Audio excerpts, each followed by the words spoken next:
Hello WhatsApp guys, আমি আপনাদের মাঝে আবার চলে আসলাম টিজি গেমার।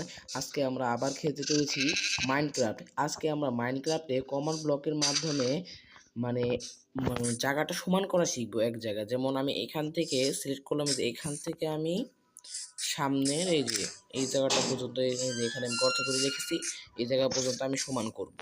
এটা হলো দুইটা কোণা, ঠিক আছে। ফার্স্টে আমরা একটা কোঅর্ডিনেট আমরা এই জায়গায় খাতায় লিখে নেব। আমি এখানে কোঅর্ডিনেট খাতায় লিখে নিয়েছি। এখানে কোঅর্ডিনেট প্রথমে আমরা কমান্ড ব্লকে লিখব স্ল্যাশ ফিল। তারপর আমরা কোঅর্ডিনেটটা লিখি। গাইস, কোঅর্ডিনেটটা লিখে আপনাদের সাথে আমি দেখা করছি। গাইস, আমার কমান্ড লেখা শেষ। আমি এখন কমান্ড লেখা শেষ, এখানে লিখব এয়ার, AIR, এয়ার লেখা শেষ। এখন আমি এখানে একটা বাটন লাগাবো, ওক বাটন, যে কোনো একটা বাটন লাগাইলেই হয়েছে। এখানে আমি বাটনে কমান্ড ব্লকে কি বাটন ক্লিক করব, এই যে এইটুকু সমান হয়ে গেল। গাইস, এইভাবে আপনারা সমান করতে পারবেন। এখন যদি এই ভিডিওটা আপনাদের ভালো লাগে, একটা লাইক করুন, একটা সাবস্ক্রাইব, একটা শেয়ার করুন। Thank for watching.